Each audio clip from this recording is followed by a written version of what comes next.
L'équipage d'un avion de ligne cherche en vain son aéroport. Regardez bien. Leur visibilité est quasi nulle à cause de la pluie. Rien en vue. Remettez les gaz. On repart. À bord de l'appareil, plus de 200 passagers. Je me suis retourné et j'ai vu une énorme boule de feu. Les enquêteurs tentent de comprendre. Une pièce manquante pourrait-elle être responsable de ce crash? Je pense que le terme adéquat est irresponsable. Des vies auraient pu être sauvées cette nuit-là. J'en suis certain. Mayday, mayday.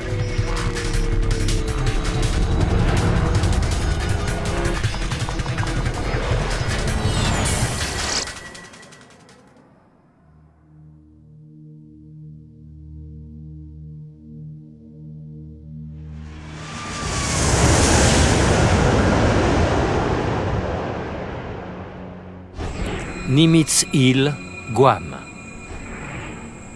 Théâtre de grandes offensives américaines durant la Seconde Guerre mondiale, l'île a retrouvé sa tranquillité depuis plus de 50 ans.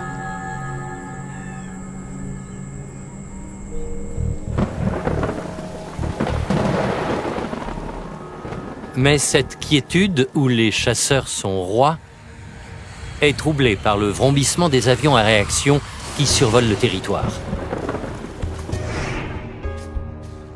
Chaque nuit, des vols commerciaux doivent passer au-dessus de cette colline rocailleuse afin d'atterrir à l'aéroport international d'Agania.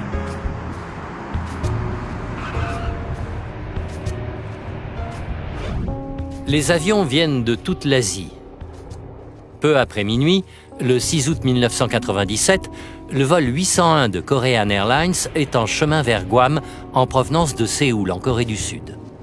Le commandant de bord, Park Yong-chol, 42 ans, est aux commandes. Cet ancien pilote de l'armée de l'air coréenne pilote des Boeing 747 depuis plus de 6 ans. Quelques mois plus tôt, il a été récompensé par le président de Korean Air en personne pour être parvenu à redresser un 747 lors d'une panne à une faible altitude. Ce soir-là, Park était censé voler aux Émirats arabes unis, mais un changement d'emploi du temps l'a placé aux manettes de ce vol plus court à destination de Guam. À son bord, des touristes coréens, japonais et occidentaux voyagent vers les plages cristallines de l'île. Guam est un territoire américain. L'île est minuscule et fait moins de 600 km². Mais il y a assez de sable pour attirer les touristes.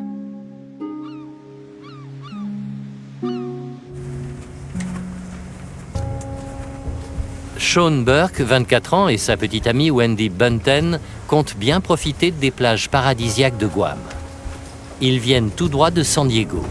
Sean et Wendy allaient à Guam pour faire de la plongée dans une barrière de corail. Ils en profitaient pour rendre visite au frère de Wendy, médecin de marine à Guam. Si Barry Small est à bord du vol 801, c'est pour retourner au travail.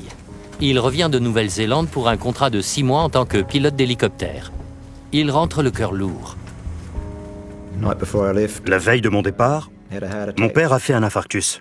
J'ai dû lui faire un massage cardiaque jusqu'à l'arrivée de l'ambulance. J'ai décidé d'annuler mon engagement pour rester auprès de lui. Mais il a insisté pour que je respecte mon contrat de travail. Alors qu'il reste encore 2 heures de vol, cette soirée paisible est brutalement interrompue.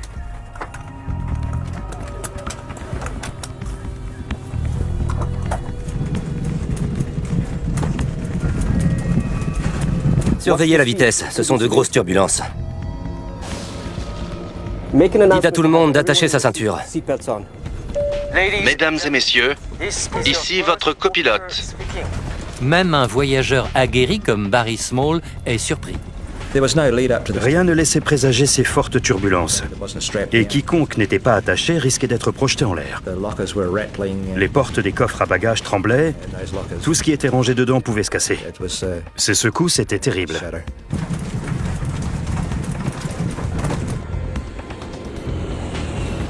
Les turbulences sont violentes. Mais l'équipage parvient à les surmonter. Le vol reprend son cours. C'est terminé. Prévenez les passagers. Mesdames et messieurs, ici votre copilote. Nous avons franchi la zone de turbulence. Certains passagers en sortent ébranlés. Ça va aller, Rika. On arrive bientôt. Madame, si ça ne vous dérange pas, je vais ranger ça au-dessus.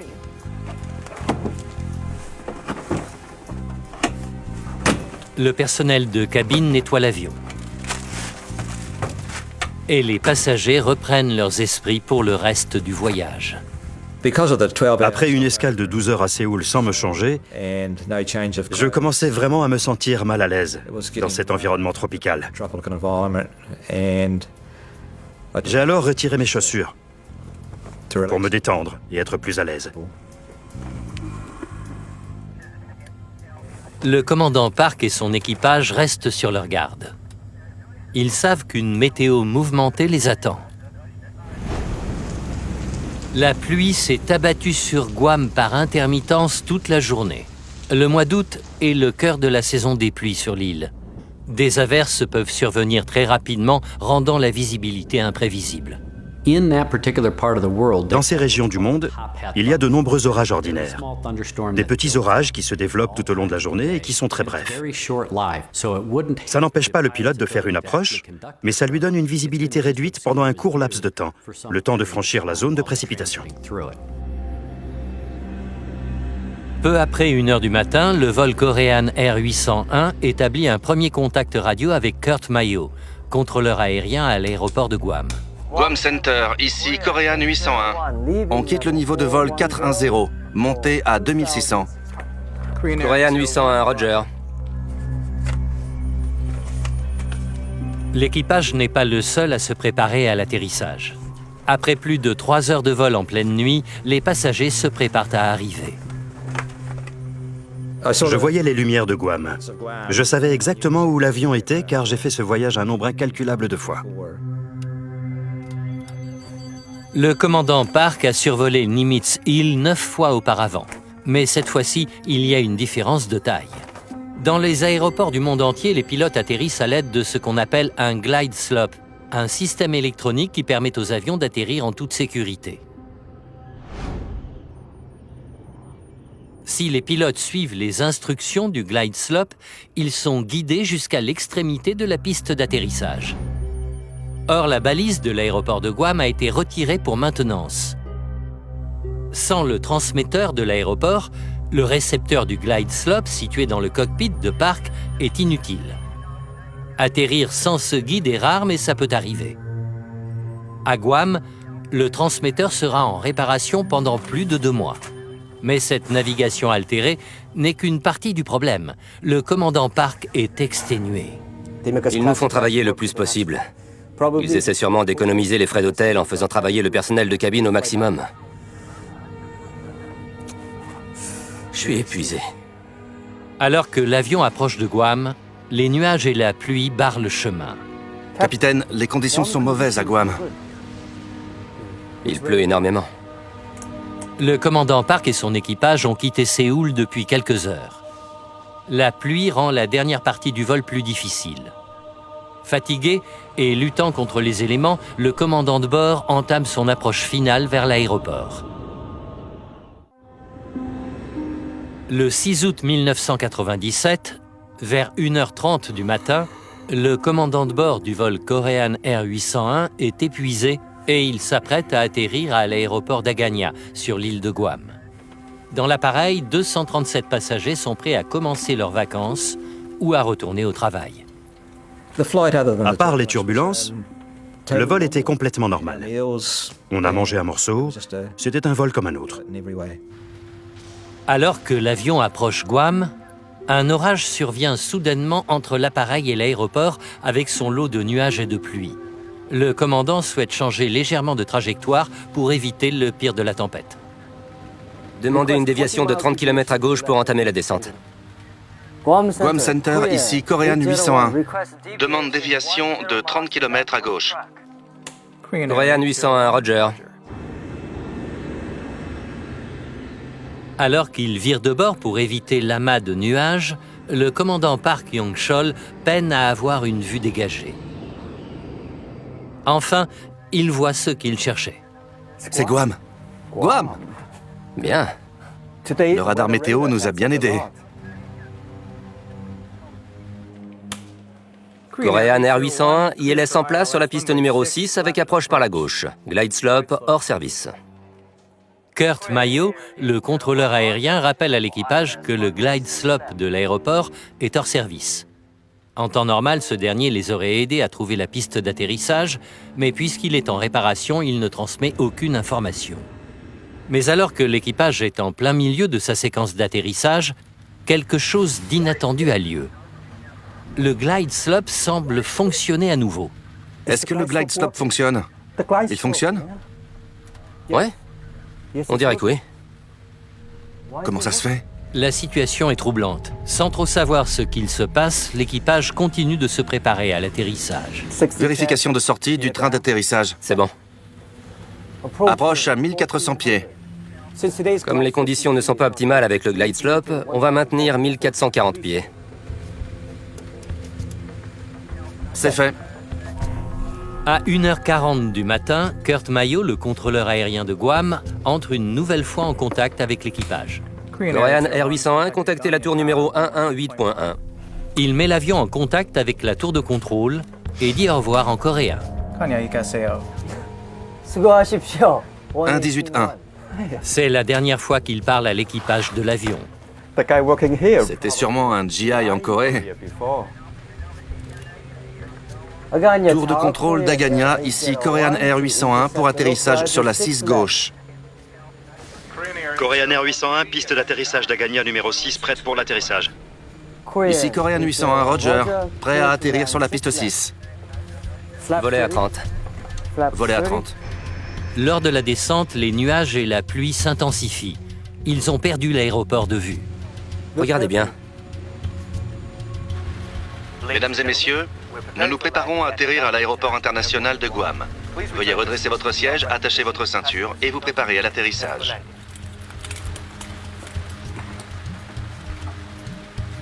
560 pieds. C'est fait. Alors que l'appareil s'approche du sol, l'équipage s'attend à voir l'aéroport d'une seconde à l'autre. Mais la visibilité est très réduite à cause de la pluie.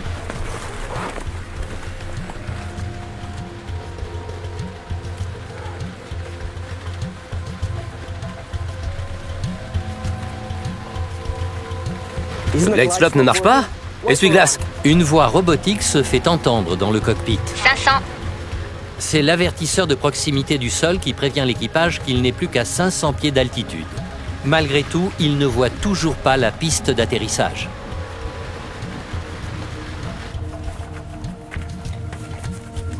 J'ai fait ce trajet de nombreuses fois auparavant. Et lorsque j'ai estimé qu'il nous restait une trentaine de secondes avant d'atterrir, je me suis baissé pour mettre mes chaussures. 200. L'avion est maintenant à 200 pieds de la surface du sol. Mais l'équipage ne voit toujours pas la piste. Le temps presse. Il faut interrompre l'approche. Rien en vue. Rien en vue. Remettez les gaz. Remontez! On repart! Les volets!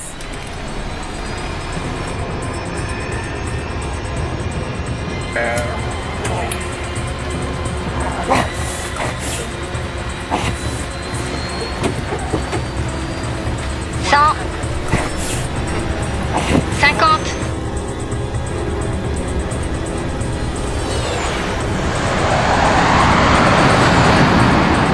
30. 20.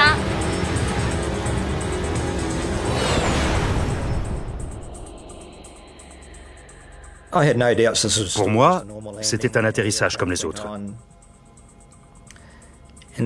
Certes, l'avion ralentissait un peu plus vite que d'habitude, mais rien d'inquiétant.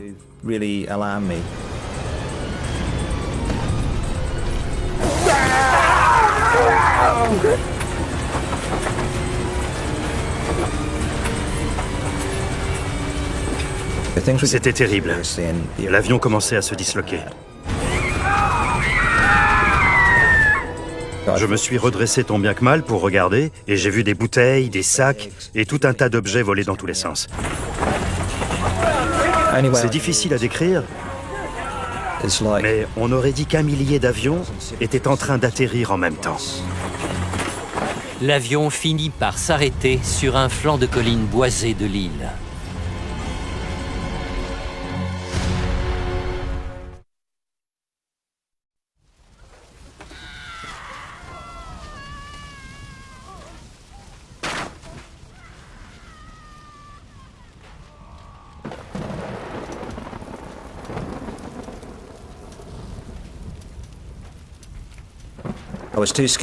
J'étais trop terrifié pour enlever ma ceinture.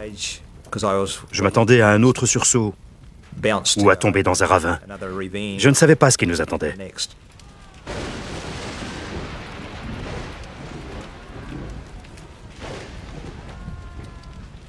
Par miracle, la petite Rika Matsuda, 11 ans, s'en sort indemne.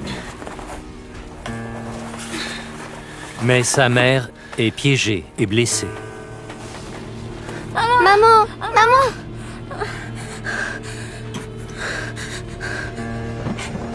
Au secours! Barry Small est lui aussi blessé et terrifié à la vue des flammes qui engloutissent l'avion. Le feu a démarré à l'avant et s'est répandu vers l'arrière, dans ma direction. Les lumières de l'avion étaient toutes éteintes, mais les flammes étaient si intenses qu'on voyait très bien où on allait. Korean Air 801, ici tour de contrôle, vous nous recevez? Dans le cockpit, tout le monde a succombé. Mais les autorités aéroportuaires ignorent toujours ce qu'il s'est passé à bord du vol 801. Blessé et prêt à tout pour s'échapper de cette carcasse, Barry Small avance tant bien que mal vers un trou dans la calandre. J'ai avancé sur 6 rangées et il y avait un trou à environ 2 mètres du sol. Le train d'atterrissage était presque complètement arraché. J'ai été obligé d'escalader un obstacle car c'était la seule zone qui ne brûlait pas.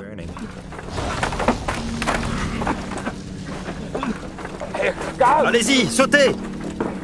Sautez! Rika. La mère de Rika somme sa fille de sortir de l'avion en flammes. Va-t'en. Sors d'ici. Allez, sauve-toi. Sauve-toi, Rika. Laisse-moi.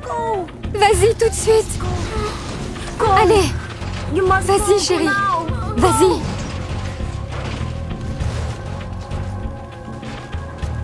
Les flammes progressent rapidement. Et alors que les passagers sont encore sous le choc de ce qu'ils viennent de traverser, personne ne sait que l'avion s'est écrasé.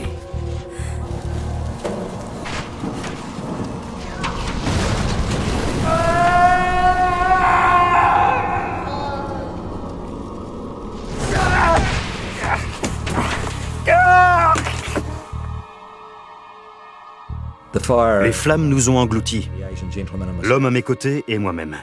Tant et si bien que mes bras étaient brûlés et que ma montre a fondu sur ma peau.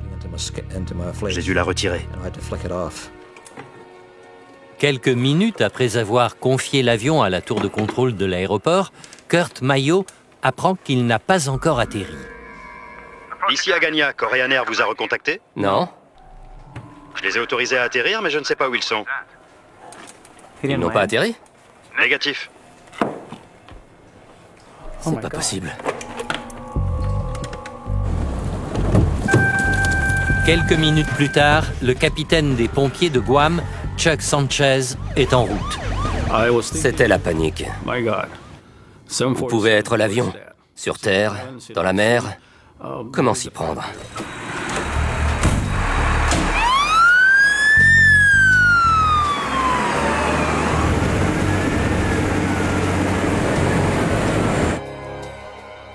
Les équipes de secours n'ont qu'un chemin pour atteindre le site du crash, une route d'accès qui longe Nimitz Hill. Alors qu'ils se précipitent sur place, les secouristes sont face à un obstacle de taille. Un pipeline a été arraché par l'avion et propulsé en travers de la route. Impossible de le contourner. Le gouverneur de l'île, Carl Gutiérrez, s'est joint aux équipes de secours après avoir appris la nouvelle. Caserne numéro 7, ôtez-moi ça du chemin. Messieurs, prenez les kits de secours et venez avec moi. On a atteint le point d'approche le plus près du site du crash, en haut de la colline. Et après avoir descendu sur environ 150 mètres, j'ai dit, allumez vos lampes torches. On y va.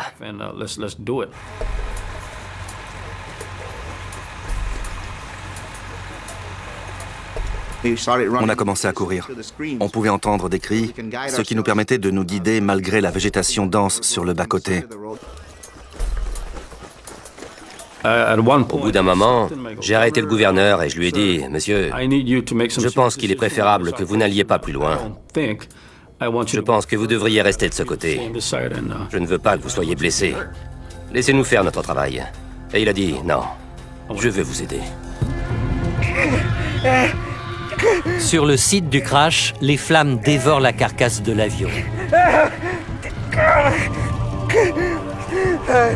Incapable de bouger, Barry entend les autres victimes appeler à l'aide.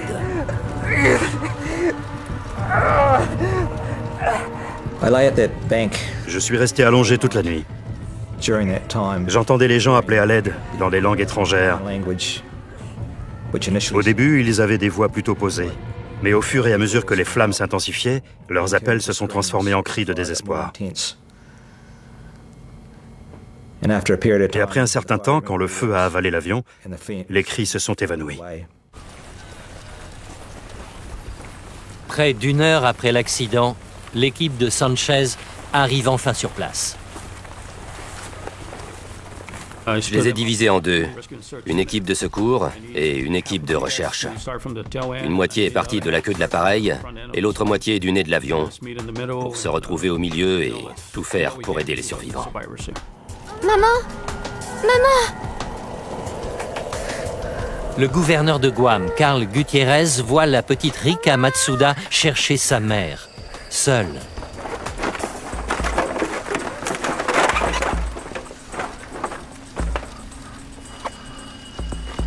Ne pleure pas, petit ange. Tout ira bien. Je n'osais pas la laisser partir. C'était presque comme si un lien s'était créé entre cette fillette et moi. Plus tard, j'ai appris qu'elle avait 11 ans, mais elle avait l'air bien plus jeune. Le capitaine Chuck Sanchez trouve Barry Small dans les hautes herbes. Prenez ma veste. Il m'a donné sa veste et l'a mise sous ma nuque pour me soulager. Allez-y, ça va aller. On y va. Plus tard, la situation était si critique qu'il a dû revenir pour la récupérer. Il se brûlait en sortant les victimes de la carcasse de l'avion.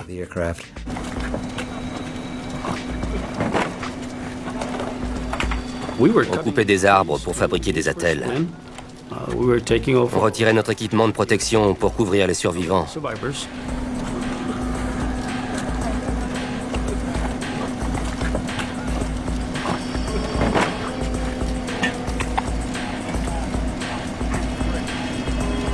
Les secouristes le savent, ils sont arrivés trop tard pour sauver certaines victimes.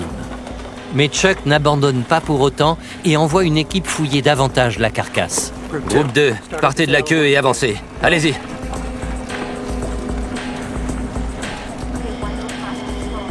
Tout à coup, j'ai entendu une grosse explosion exactement où ils étaient.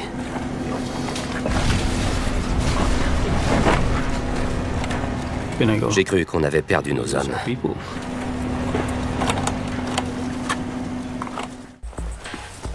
Un Boeing 747 s'est écrasé sur un flanc de colline accidenté de Guam, à quelques kilomètres de l'aéroport. 254 personnes étaient à son bord. Les pompiers passent les débris au peigne fin lorsqu'une explosion balaie la carcasse de l'avion. On a perdu toutes les communications radio. Finalement, quelqu'un a fait surface et a dit « Tout va bien. On a survécu à l'explosion. Tout le monde est là. »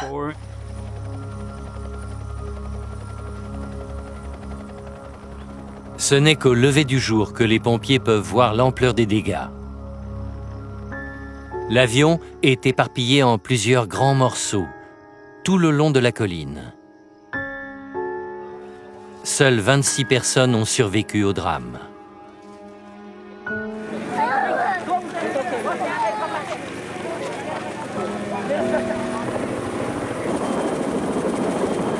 Les proches des victimes attendent désespérément des nouvelles.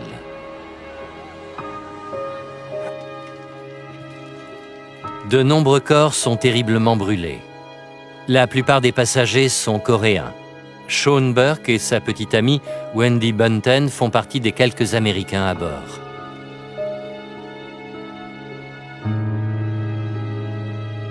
À des milliers de kilomètres de là, la nouvelle du crash arrive jusqu'aux parents de Sean. Lorsqu'elle en entend parler, la belle-mère de Sean ignore s'il est encore en vie. Il était peut-être mort pendant le crash, ou bien il se trouvait dans le coma à l'hôpital. Tout ce qu'on voulait, c'était le ramener à la maison. On avait terriblement peur que...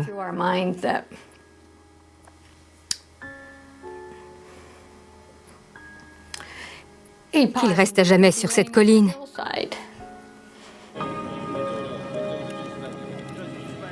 Puisque Guam est un territoire américain, c'est au Conseil national de la sécurité des transports qu'incombe la responsabilité d'enquêter sur ce crash. Greg Feist est en charge de l'enquête. Lorsqu'il arrive sur place, il fait face à bien plus que le carnage laissé par un crash d'avion. Les proches endeuillés des victimes entourent les lieux, rendant le travail des enquêteurs particulièrement difficile.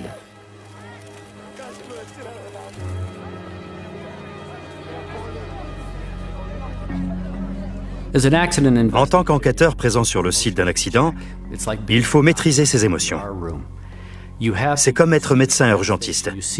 On est face à des scènes de désolation, on est témoin d'une véritable tragédie. On entend beaucoup d'histoires terribles, surtout quand des enfants et des innocents sont impliqués. Il faut se blinder et rester objectif. Si on veut bien faire son travail, il ne faut pas se laisser déborder par ses émotions. L'une des premières choses qu'on a faites, c'est d'aller sur le site et de faire ce qu'on appelle une reconnaissance du site. Il fallait vraiment qu'on comprenne à quoi on allait avoir affaire en termes de débris afin de bien mener nos opérations sur place. Lors de l'enquête préliminaire, Feist découvre que de grosses sections de l'avion sont presque complètement intactes. L'atterrissage était relativement sous contrôle jusqu'à ce que le pilote fasse atterrir son Boeing sur la colline, dans les arbres.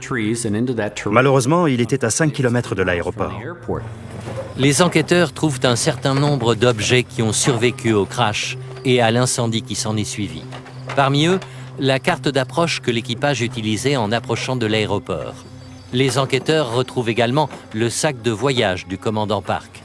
À l'intérieur, ils trouvent un sachet contenant des pilules. Le commandant Park s'était vu prescrire tout un tas de médicaments, dont des pilules qui contiennent des benzodiazépines, une substance souvent utilisée comme sédatif. Les pilules et des échantillons prélevés sur le cadavre du commandant Park sont envoyés pour analyse. Grâce aux informations de l'enregistreur de vol de l'avion, les enquêteurs peuvent reproduire le trajet de l'appareil. La trajectoire en pente relativement douce vient appuyer la théorie de Greg Feist. L'avion a tenté d'atterrir sur la colline, mais sa trajectoire aurait dû être différente. Korean Air 801, il laisse en place sur la piste numéro 6 avec approche par la gauche. Glide slope, hors service. Ici Korean 801, Roger, prêt à atterrir sur la piste 6. L'équipage a été informé que le glide slope de l'aéroport ne fonctionnait pas. Cela signifie que le commandant devait prendre le contrôle manuel de son appareil. Le pilote devait lui-même procéder à une procédure d'atterrissage par palier. Admettons qu'on parte d'une altitude de 2000 pieds. Lorsqu'il arrive à un certain point, localisé par le dispositif de mesure de distance, il peut entamer la descente à une autre altitude prédéfinie. Si l'équipage avait suivi la procédure du palier, sa trajectoire ressemblerait aux marches d'un escalier. Mais après la première marche, l'avion entame une longue et lente descente. Ces paliers sont prévus pour donner le temps d'avoir un visuel sur la zone. Si on ne suit pas les instructions de la carte d'approche, on risque d'entrer en collision avec un obstacle ou un relief. L'enregistreur de vol du cockpit a été extirpé des débris. Les enregistrements du cockpit nous ont fourni pas mal d'informations. L'un des éléments clés qu'on a récupérés, c'est que le personnel navigant était épuisé. Je suis épuisé. C'était un vol affrété, et ils se sont retrouvés à voler de nuit, alors qu'ils avaient l'habitude de voler de jour. La nuit, notre corps nous dit d'aller dormir, car il fait noir. Les sédatifs ont potentiellement empiré cette situation déjà délicate, mais les résultats d'analyse sont sans appel. Bien qu'on ait trouvé sur lui des médicaments, il n'y en a aucune trace dans le corps du commandant Park.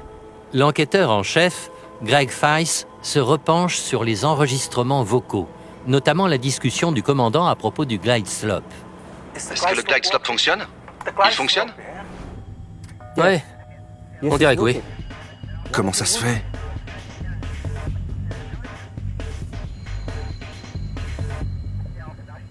Il a commencé à voir l'aiguille du glide slope légèrement bouger et a demandé à ses collègues si oui ou non l'appareil était fonctionnel.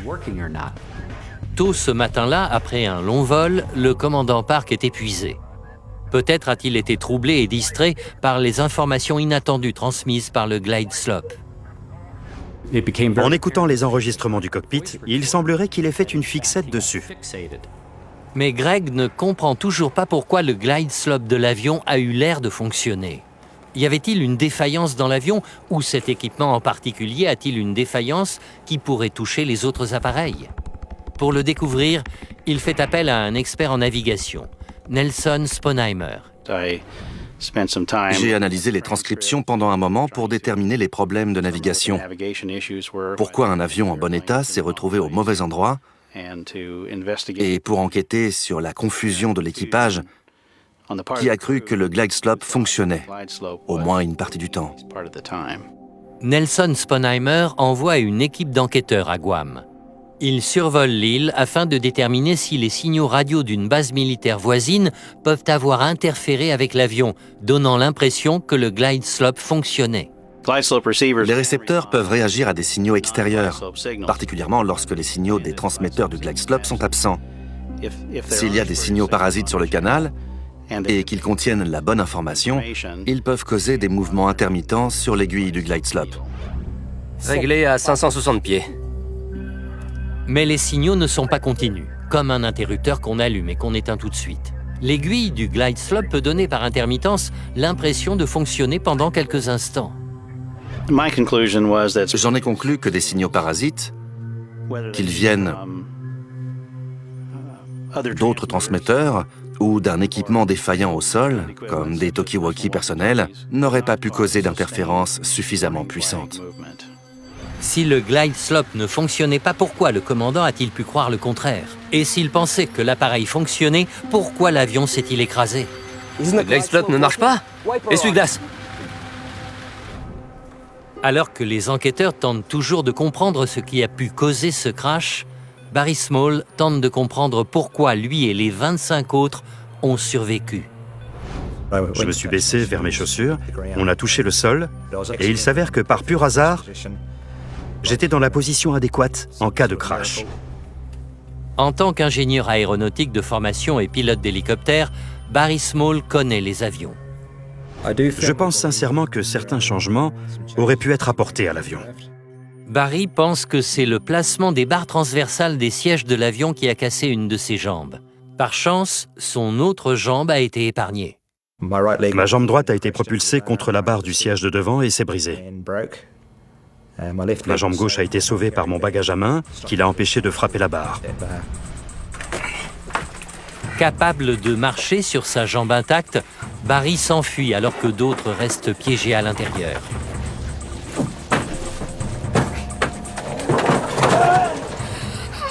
Assise en position normale, les jambes de la petite Rika Matsuda ne peuvent pas atteindre la barre transversale au moment de l'impact, ce qui lui a permis de s'enfuir de l'avion, Va-t'en, sors d'ici! alors que sa mère a perdu la vie. Barry est également convaincu que les flammes qui se sont propagées dans la cabine auraient pu être évitées. D'après certaines estimations, les coffres à bagages contenaient plus de 462 litres d'alcool inflammable. Dans un avion plein, on peut estimer que cela aurait été le double. Il pense que l'alcool acheté en zone franche s'est mélangé avec l'oxygène qui sortait du plafond au moment du crash et a pris feu, avec les conséquences dévastatrices que l'on connaît. Selon Barry, cet incendie aurait pu être évité.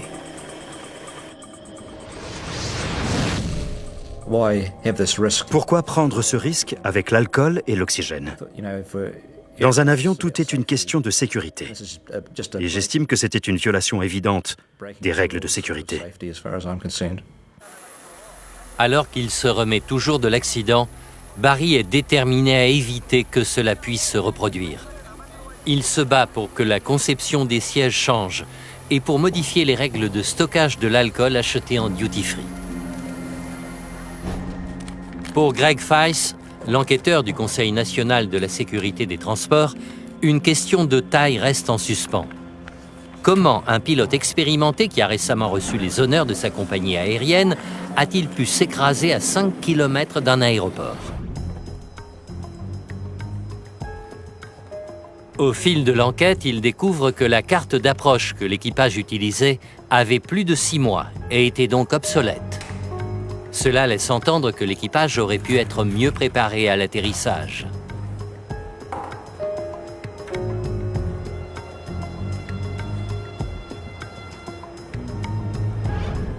Greg Feist passe les formations de Korean Airlines en revue et découvre d'autres lacunes dans les informations que l'équipage a reçues. On a découvert que lors de toutes les formations du personnel de vol de Korean Airlines, les approches se faisaient toujours avec un dispositif de mesure de distance co-implanté à l'aéroport. Le dispositif de mesure de distance est une balise électronique qui relie les pilotes à l'aéroport. Très souvent, la dernière balise se trouve au pied de la piste d'atterrissage. Ce n'était pas le cas à Guam. L'aéroport était à 5 km des lieux du crash. 200. Du fait de la visibilité réduite à cause de la pluie et distrait par les soudaines données du glide slope, Park a utilisé la dernière balise comme guide, s'attendant à ce qu'elle le mène à la piste d'atterrissage. Il faut interrompre l'approche. Rien en vue. Rien en vue. Remettez les gaz. Remontez! On repart! Les volets! De toute évidence, le vol 801 a entamé son approche 5 km trop tôt. En d'autres mots, ils ont atterri trop tôt. Cette approche a été effectuée normalement, mais au mauvais endroit. Compte tenu de leur épuisement et de leur formation, il semblerait que lorsque l'équipage a crashé l'avion, c'est-à-dire lorsque le compteur est arrivé à 0, ils pensaient être à l'aéroport. Un Boeing 747 entièrement chargé pèse plus de 200 tonnes. Comme un gros paquebot, il ne peut pas changer de trajectoire rapidement. 100, 50. Aveuglé par la pluie, se reposant uniquement sur son équipement, l'équipage du vol Korean Air 801 pensait se diriger vers la piste d'atterrissage. Lorsqu'il s'est rendu compte de son erreur, il était trop tard. Lors de leur enquête, Greg Feist et son équipe ont fait une découverte étonnante. Un équipement qui aurait pu donner plus de temps à l'équipage pour réagir a été désactivé volontairement. En août 1997, le crash du vol Korean Air 801 a coûté la vie à plus de 200 personnes.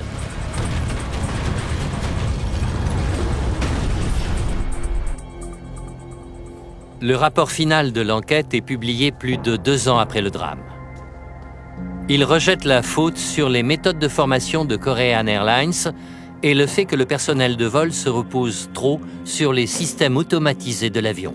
Mais il n'épargne pas la FAA, l'agence gouvernementale qui régule l'aviation civile aux États-Unis. À cause d'une décision de la FAA, un élément technologique qui aurait pu sauver le vol 801 a été désactivé intentionnellement.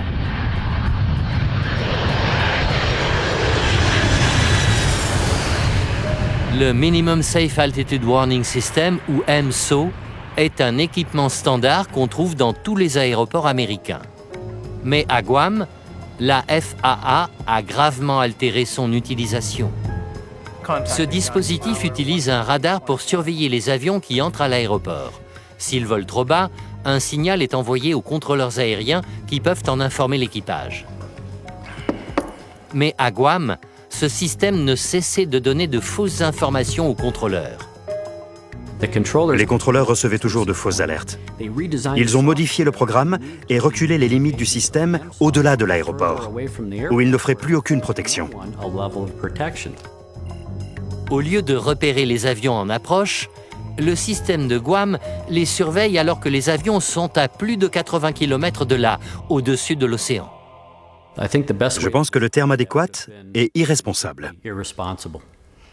Ils ont sciemment désactivé un système créé pour assurer un meilleur niveau de protection pour les contrôleurs, mais aussi pour les personnes à bord de l'avion.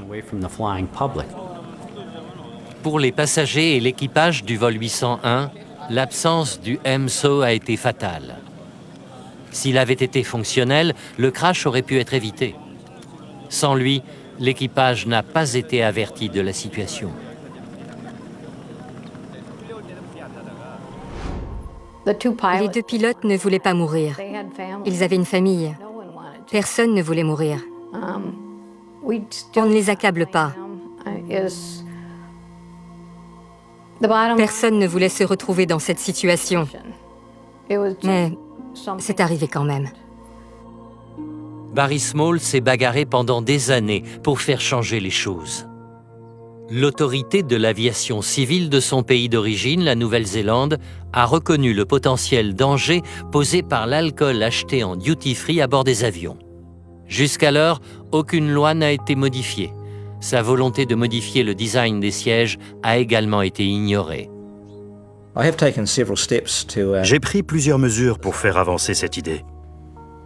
Très souvent, l'initiative est accueillie avec beaucoup d'enthousiasme. Mais ça finit toujours dans l'impasse. Et quand j'essaie d'approcher les personnes chargées du design des sièges, personne ne veut en entendre parler. Sean Burke n'a jamais été officiellement identifié comme victime du vol 801. Wendy Bunten, elle, a bien été identifiée et des échantillons ADN prouvent qu'un homme caucasien se trouvait à côté d'elle. Bill et moi n'avons jamais cessé d'espérer que Sean ait survécu au crash. Même après être rentré à la maison, pendant 1 an ou 2, à chaque fois que le téléphone sonnait ou à chaque fois qu'on frappait à la porte, on espérait entendre « Coucou, c'est moi, Sean ». Plusieurs années après le crash, Barry Small est parvenu à transmettre une belle image de Sean à Kathy Burke et son mari. Quand on l'a rencontré, il a tenu à nous dire que lors de sa correspondance de 12 heures à Séoul, il se promenait dans le terminal quand il a entendu 2 personnes parler anglais. Il nous a dit qu'ils avaient l'air tellement amoureux l'un de l'autre qu'il n'avait pas osé interrompre leur conversation. La profonde tristesse qui s'est emparée du père de Sean ne le quittera jamais. Je ne ferai jamais le deuil de Sean. Je ne vais ni mieux, ni moins bien. Ce n'est qu'un autre jour sans lui. Pour tout le monde, c'est du passé. C'est normal de passer à autre chose. Mais moi, je n'y arriverai pas tant que nous ne serons pas réunis.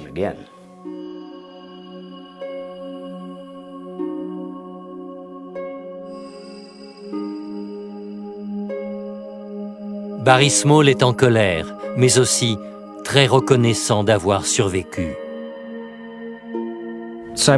On m'a souvent dit que j'avais survécu pour une bonne raison. Je cherche cette raison depuis maintenant 9 ans. Je pense sincèrement que si quelqu'un écoutait ma théorie sur l'oxygène et l'alcool, et sur l'amélioration des sièges, ça me donnerait un but. Et je ne me sentirais plus coupable d'avoir survécu.